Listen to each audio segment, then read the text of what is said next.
and welcome to Christ and Coffee. This is Pastor Haig and Pastor Jeremy welcoming our guest today, Dr. Kenell Touryan.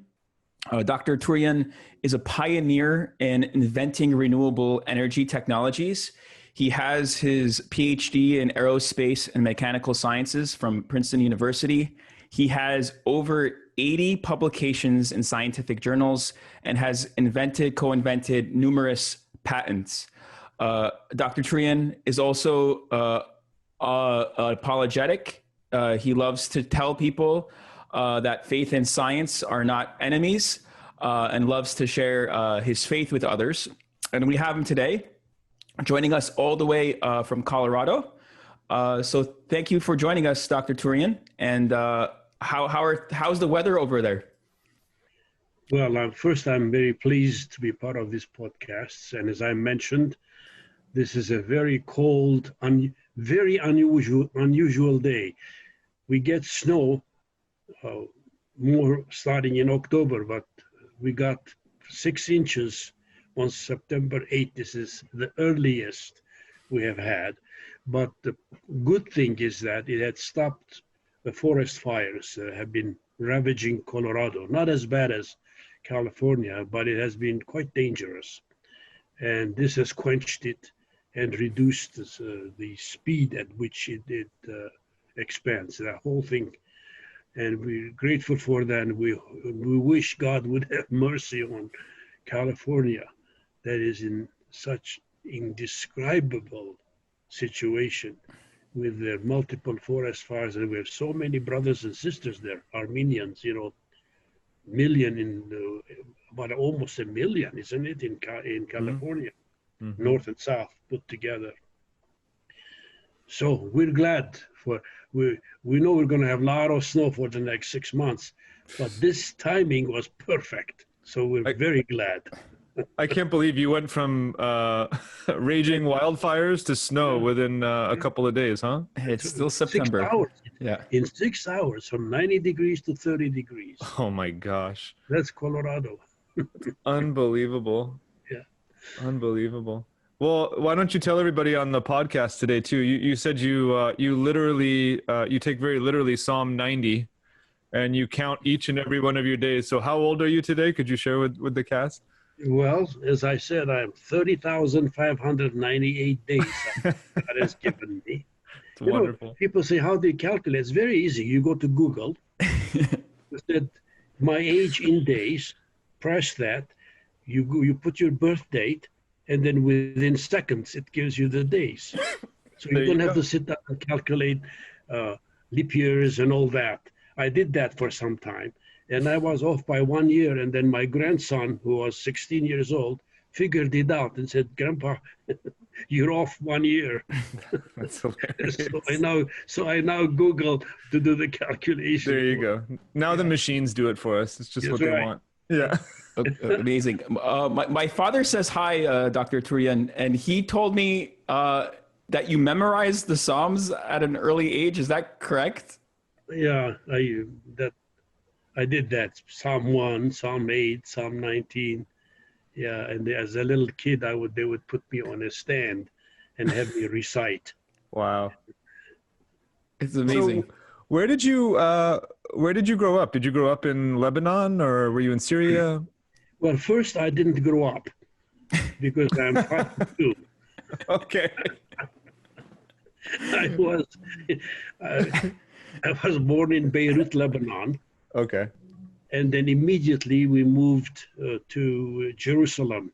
So my first 11 years were in Jerusalem. 1948, when partition took place between Palestinians and the Jews, and it became Israel, 1948 January, we escaped. Basically, we emigrated and went to Lebanon because my parents had Lebanese papers. So they accepted us right away. And so from 1948 until 1956, was in Lebanon. My high school was down there. My first 3 years in university was American University of Beirut.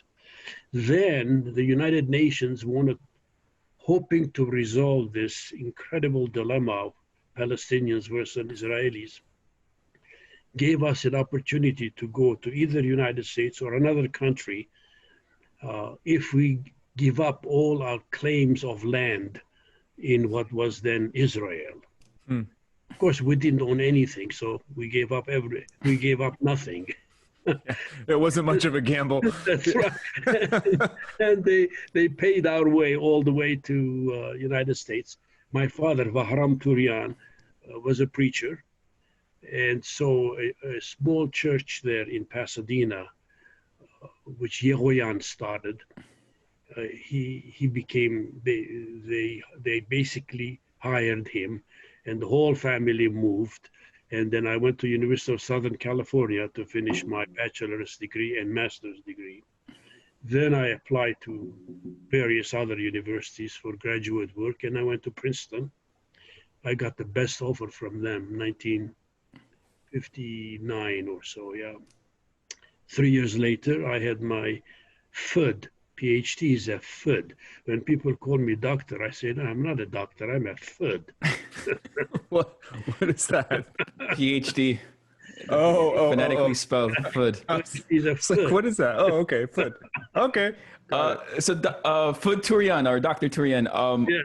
how did you get involved with renewable energy? What was your research in? How did that formulate during the Good 50s? question. I started at what's known as Sandia National Laboratories. You know, Department of Energy has 10 laboratories. One of them is Sandia in Albuquerque, New Mexico. They hired me there after my PhD. And I worked on reentry vehicles and weapon delivery systems. Nuclear weapon, warheads, in other words. I did the aerodynamics of those rocket systems. And as I spent a lot of time into it, people started to ask, hey, how can you be a Christian and work on nuclear warheads? It started bothering me, you know. The Lord said, let the dead bury the dead. You come and follow me. Yeah. So I said, I better do something useful for mankind, and went into energy. And it was nuclear and fusion energy at first, which I have kept up with it. And the big day came. I was spending a lot of time on fusion energy because you can publish a lot of papers, being a very basic physics that involved fusion energy. That is to say, you know, fusion energy is what happens in the sun. Hydrogen protons collide and generate energy, and that's what the solar energy comes. It's a fusion system. It's used in thermonuclear weapons. The weapons they use today are fusion systems. So that can be controlled, at least on paper. So we started working on how can we develop systems that can duplicate this, imagine this, duplicate the sun in the laboratory. Wow. That's a big challenge, which is still going on, you know. Anyway, as I was doing that, there are two different systems of fusion systems. One of which is you bring lasers, about up to 190 lasers. You focus it on a tiny little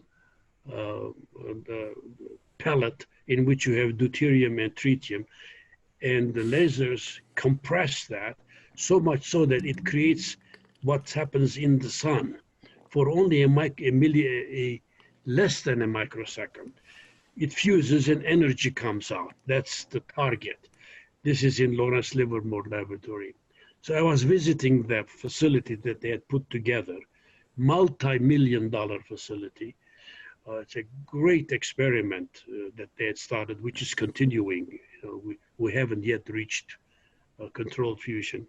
Anyway, so I went and saw the facility, the incredible physics and engineering that goes into preparing the whole thing, just to hit a tiny pellet and create what's inside the sun for a microsecond.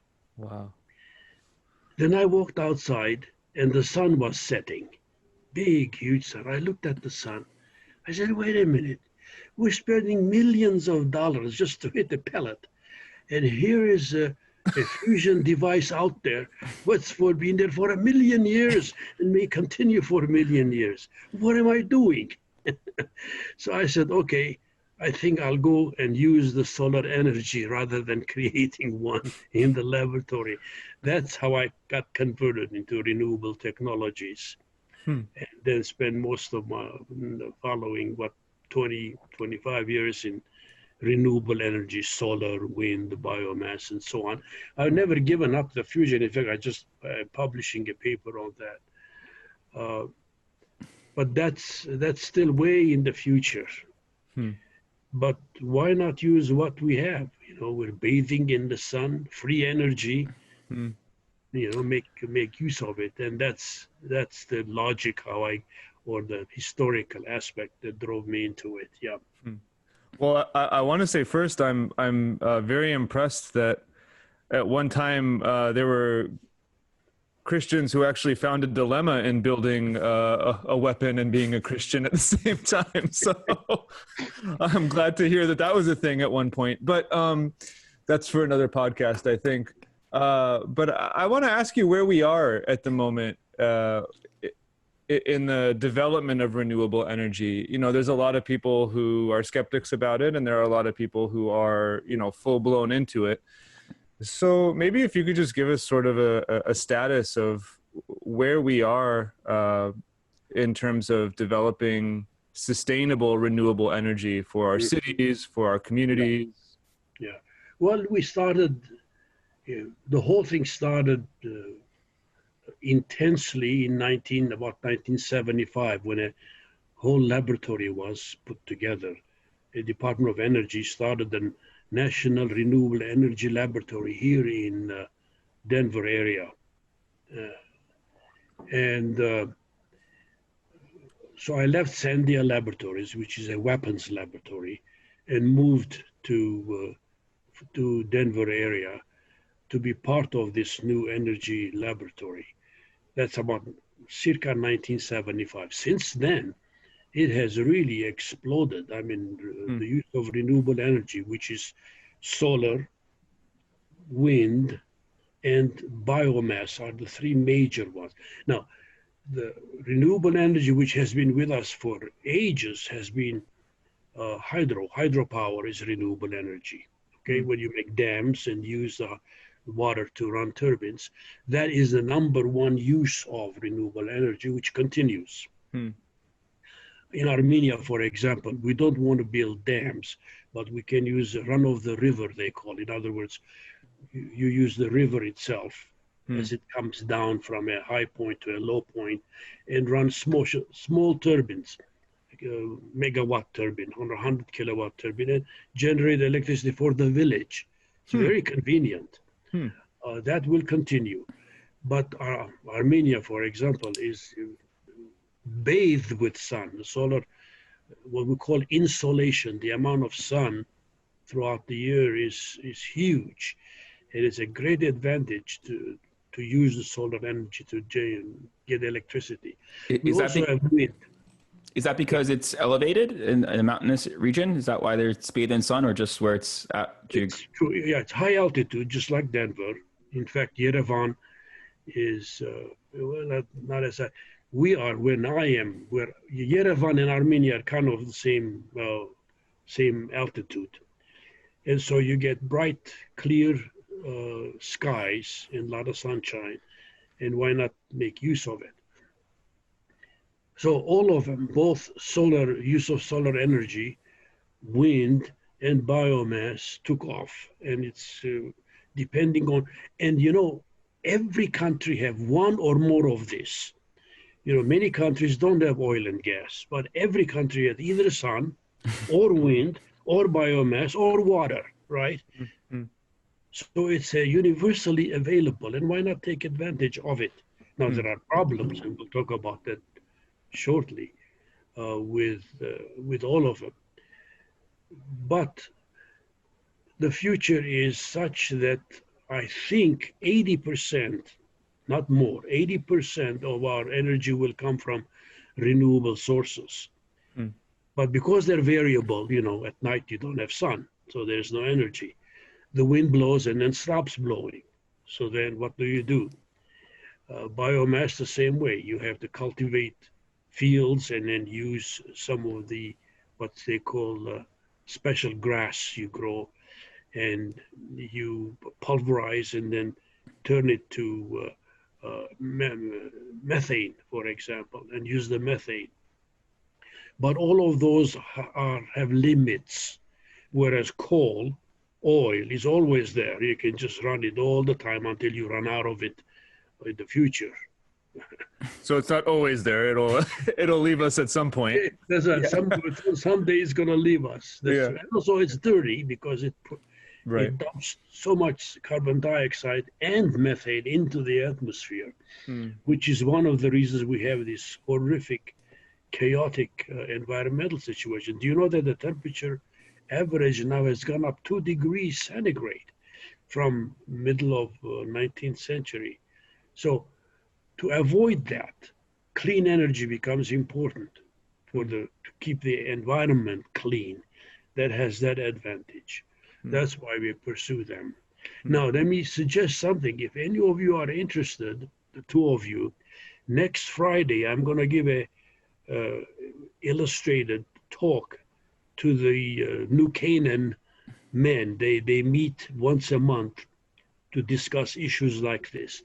And next Friday, starting 8:30 in the morning, New Jersey time, I'm going to present very nicely prepared slides on particularly the wind. And then I'm going to add a couple other things to it that they requested. It will be Zoomed. And if you're interested, I can tell them to send you the link, the Zoom link. It starts at 8:30. It's just 1 hour, 8:30 to 9:30 next Friday. You know what we can do is if you do send us that link, we can add it to our show notes so that people can view it later on and follow up. It's free. Yeah. Sure. Yeah. So I'm curious. There's so many directions I want to go here, but I'm just going to find one. I'm curious. It seems like a slam dunk. We always have the sun, the wind. We have biomass. We can alternate that with coal and with other maybe dirtier energy sources. But, we can sort of mitigate using these things. So I'm just curious, what's stopping us? What's hindering us from mass use of renewable energies here in the States and abroad in the international communities? Good question. Very good questions. The whole thing is cost effectiveness. It's economy. Okay.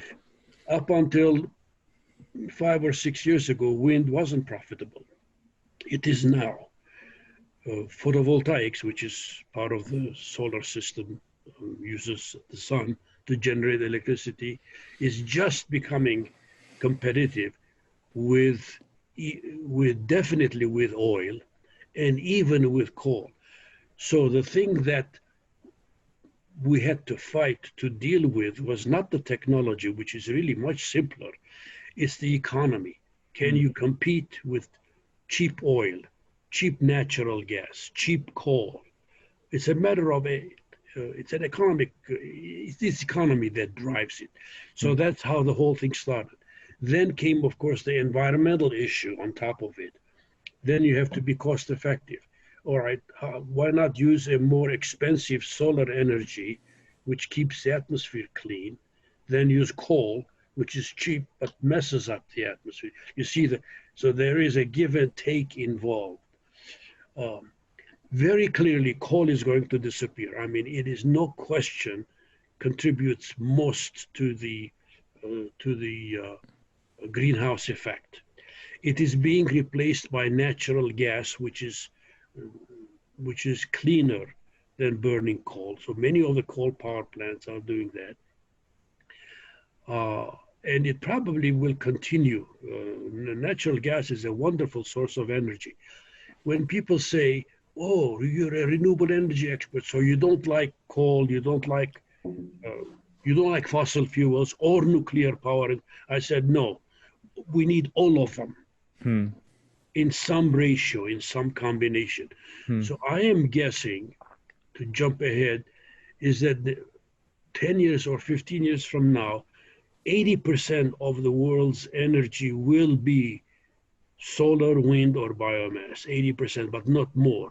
The remaining 20% has to be a base load, something that runs day and night, which would be either natural gas, nuclear power, or eventually fusion, which is really clean energy.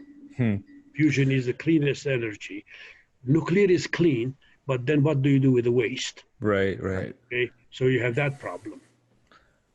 And I imagine part of the hurdle is developing an infrastructure that's sustainably renewable too, right? I mean, at some point, we have power plants, we have, all throughout Chicago, we have power lines running through.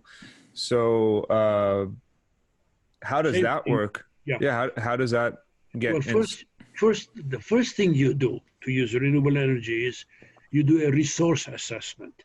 For example, for Armenia, we spent here years looking at what is the wind resource and solar resource.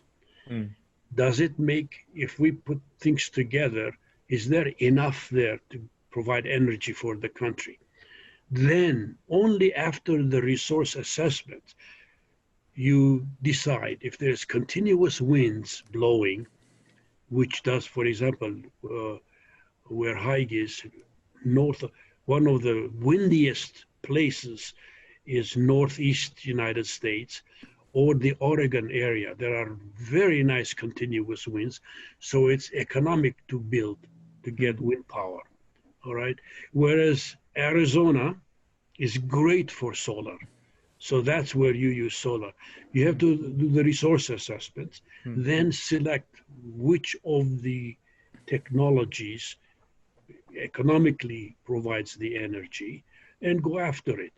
And then you have to build infrastructures. You have to build wind turbines, you have to build photovoltaic panels, and all that, of course, requires high technology and tremendous amount of work for people. In other words, people say, well, you go renewable energy, then nobody's going to work, or you're going to close all coal plants and so on. What are you going to do with the people? You require more scientists and engineers and technicians to do solar energy than coal power plants, for example. So it's right there. It is also good for providing labor. It's a great employment bump.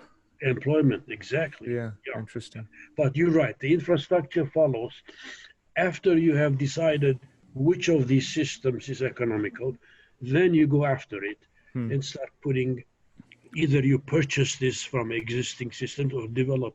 In Armenia, we're not going to develop photovoltaic cells. We're going to bring it from outside, but we can put the whole system together in Armenia. It's being done now. There's 10 megawatts will be generated by the end of this year. Amazing. There was nothing when I first went there in 1989. Nothing, zero. And I was the one to introduce, hey, I said, hey, wait a minute, you have sun, you have wind, why don't we get after it? And we started bringing things from the United States. Now they can develop a lot of it in Armenia too. Yeah. So is Armenia doing better than we're doing here in terms of using renewable energy? Oh yeah, much better.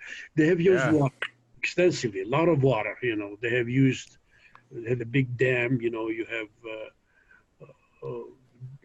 but then again, it creates problem. For example, the dams or the water used, Savannah Ledge went down 20 meters because of overuse of water. So there's a limit there. And you have to be careful. But then the sun is always there, the wind's always there. So a lot more efforts going into both of them, both systems. And so, it is so much better now. I'm so happy. Amazing. Every time I go see those solar modules, I see the wind turbines. It's a delight, and hope it will continue. Dr. Touryan, you created and invented so many patents. Is there any sort of discovery you have that you're like the most proud of? Well, not too many. I have really only a few patents. One of them is sitting up here right on my solar cells. I have done more publication, paperwork than actual invention. I have always had a team who did the invention. I was involved in fracking to get natural gas. Fracking is one way to do it. I have a patent there. They're all joint patents. I have a patent in solar energy. A few others, not many. Most of my name in fame, or fame in name, you call whatever, is the papers that I've published on these technologies, either by myself or usually jointly with people who have worked with me. But I'm proud to see that so many patents have come up on both wind and solar that didn't exist prior to 1975. Yeah. Amazing. What about the resistance due to pre-established like gas companies, countries? I always feel like this is always, so many wars are fought over natural resources, and I feel like this always prevents the acceleration of what is already there. It does.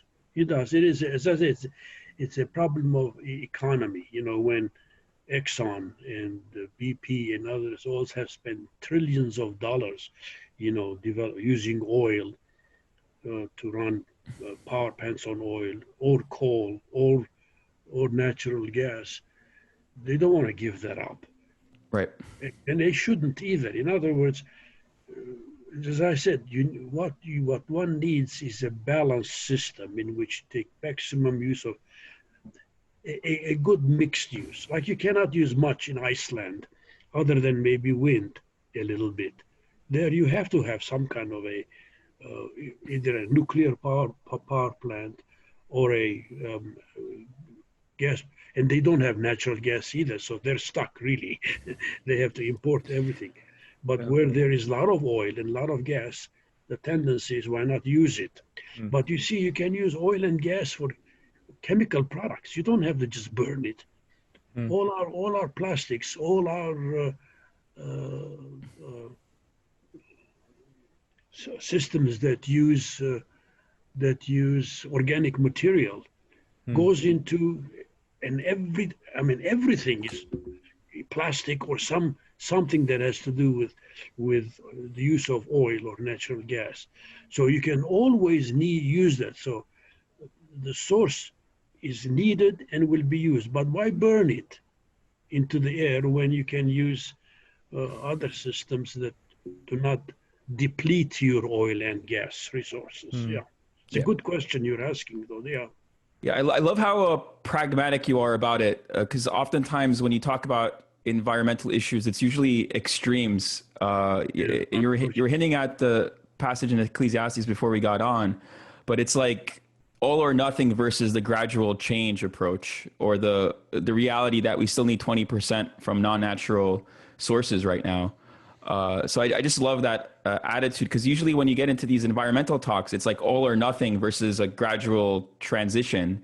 And that I think also equates to not just this topic, but other topics as well in our society, where it's all or nothing. Let's meet middle ground. Let's gradually have healthy conversations. A lot of extremities. Well, that's true. And that's what makes it very hard. This is why you have those who are, they say, we've really got to take care of our climate, so let's push it. And then you have what you say, those who say, let's take it step by step. The problem is things are becoming non-linear. If it was a steady growth, I understand, but the way we are messing up with the atmosphere is becoming non-linear. When you add a little more CO2, the effect is factors more than just a little addition that you have. Those are the kinds of things you have to keep in mind. And also keep in mind, the atmosphere is so complex. Modeling it's still quite a challenge. In fact, there's so much probability in predicting. Just, you have the experience, they say, when a butterfly moves its wings in Hawaii, Yeah. tornado starts in the United States. Yeah. So, in other words, your initial conditions become very quickly nonlinear, and you can't properly predict what the atmosphere is going to do.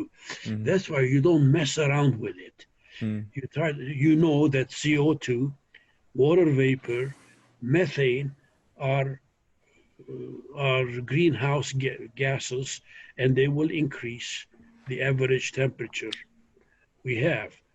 So the more you control that, or you more minimize that, you can't do much about water. Water vapor is always there.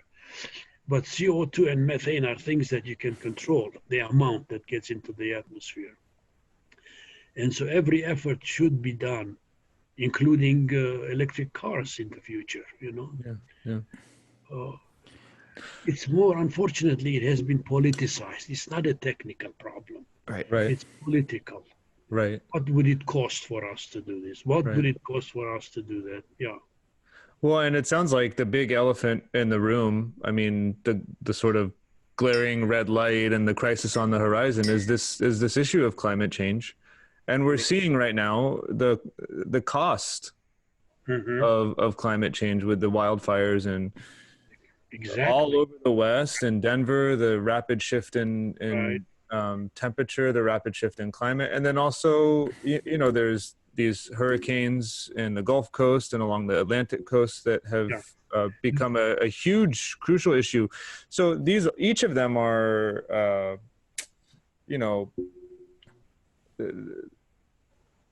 you're right. We're paying it. They invite huge costs. I mean, it's we don't pay it. It's like not fixing your car, and then at some point it breaks down, and it's a much much higher cost than if you just maintained it for those many years. So, right. The counter argument that those who don't like climate, the environmental cleaning our environment, they say the world has gone through all kinds of cycles of hot and cold, and it has. But it has never happened, never, that since 1850, when the industrial age started, that we dumped so much CO2 into the atmosphere, in which it's like a Chinese torture, drip, drip, drip, slowly the CO2 goes up, and then all of a sudden, your tornadoes become worse, your hurricanes become more often, forest fires become more often. They were all there, but the frequency and the intensity is changing. And we are responsible for it. Right. Most say, no, we are not. This is always like this, and it's going to pass away. That is closing your eyes to the facts, unfortunately. What is the church's response towards this? Because sometimes as a pastor, people think that all right, this earth is temporary. It's all about going to heaven. What's a good theology to have? Is there biblical support for what you're saying? That's a good question, because that's what many of the fundamentalists, you say, look, Jesus is going to come and he's going to take care of this world and so on. Wait a minute. It's been 2,000 years. How about if he delays another 1,000 years? You don't know. But then there's the other one. Go to Genesis chapter 2. What did the God said to Adam? To take care of the world, okay? Yeah. We are called to be stewards, good stewards, and keep the wonderful earth God has given us, unique planet in the entire universe. We don't even know if there is life anywhere else except here. So emphasize the fact that being a good steward is part of the Christian challenge, that we should forget the second coming. That's going to happen, but that doesn't mean that you don't take care of things around you. So that's very important. I'm sure you do that in your teachings, right? Right. Not to mention the fact that the end of the Bible in Revelation is a new creation, not the destruction of creation, but a new creation that we're supposed to take care of. I mean, so if you don't like this one and aren't treating this one well, chances are you're probably not going to do a great job in the new one. That's right. God will make everything new. He's not going to destroy everything Right. which he made. That's a Right. good point. Very good point you have to mention. But remember, I keep telling God, let's see what time, we still have 15 minutes. I tell the Lord when I get upset with all the troubles around us, I said, Lord, get off your throne, come down, and because if you read Revelation chapter 22, 3 times you say, I'm coming soon. 3 times, just do that 3 times. Well, come on, speed up the thing a little bit. It's been 2,000 years. Yeah. That's my little complaint I have with God. Yeah. Dr. Touryan, as we're wrapping up, can you just speak upon this notion that you can't be a person of faith and a scientist? Where do you think that's coming from, and how do you get rid of that stigma? Because it's always challenging for me as a pastor. I know Jeremy struggles with this too. And part of it is kind of these extreme views that we're talking within the church that kind of create that environment. But any insight to that? Well, that's a huge topic all by itself. The way to look at it is, God is the God of science and is God of the scriptures. The scriptures, the Bible is not a book of science, so you don't take the 7-day creation literally, for example. But there's a beautiful sequence. In the beginning, God created the heavens and the earth. Where did things come from? There was a beginning. For about 30 years ago, there was no beginning. Universe was eternal, they said. Right. Well, now there's the Big Bang. Things have happened. Who started it? How did it come about? So you take these little nuggets and say, God is the God of science, and God is also the God of scriptures. And the two complement each other rather than against each other. And I've sent you my little booklet. I have a booklet on that, in which every major scientific invention from 1700 until 1910 was done by believing scientists, Christians. Some of them were preachers. For example, Maxwell Clark, that did the electromagnetic theory, he put it out. You know how it came? One of the reasons he gives is he believed in prayer. He belonged to the Episcopalian Church, I think. And action at a distance happens when you pray. That kind of triggered him to see, hey, wait a minute, there is action at a distance when using the electromagnetism. So that's one of the starting point for his famous breakthrough that he did. This whole quantum mechanics started with Planck, who was a believer.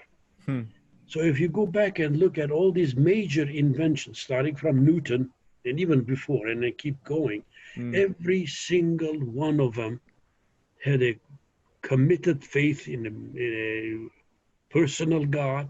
Some even accepted the scriptures the way it was. Only after that, people said, hey, no, we don't need God. It's like me doing a laboratory invention in a laboratory and then publishing it, and someone takes it and repeats it and says, oh, I don't need Kenell Touryan. I don't think he exists. I just did it myself in the lab.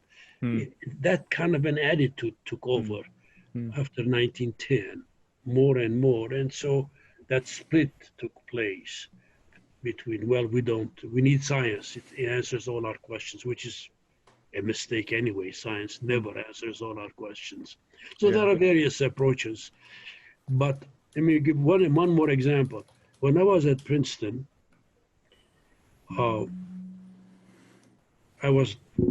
professors I had, the young professors, were hard-ass atheists. They didn't believe in God. Those who had Nobel Prize believed in God, because the deeper they went into physics and science, the more they realized how little they know. One of them was who even won a Nobel Prize. So the younger ones are arrogant and make themselves, and the older ones, like white hairs, would be realize, hey, I think we're going to answer all the questions. That's hilarious. You you spend any time reading quantum theory and you think, yeah, this stuff is weird. God's got to be involved in this somehow. This just gets too Yeah. too bizarre for there to be a strict ordered universe without a God. So listen, Dr. Touryan, we've had such a joy talking to you this morning. For me, it's morning for you. I guess it's afternoon for Haig, but it's been a joy sitting here to spend time with you and to hear your wisdom. And God bless you, and thank you for your opportunity for us to glean that wisdom from you. Enjoy the rest of your week, and it's a blessing to be with you today. Same here. Thank you this is an honor for me, for you to take time and listen to someone whose days are counted. Yeah, what? 30,000? What was it? What was the 30,599. There you go. Well, I'm an octogenarian now. There you go. That answer is, that's summary. There you go. Yeah. Well, Dr. Touryan, thank you. God bless you. Everybody, thanks for listening in today. We're looking forward to having you all join us again. Take care. Have a great week. As long as I have life, as long as I wake up and say, thank you, Lord, that you give me another day, I'll do my best. Okay? Wonderful. Okay. Wonderful. Thank you, Dr. Touryan. Thank you. Yeah. Okay. Take care, everyone.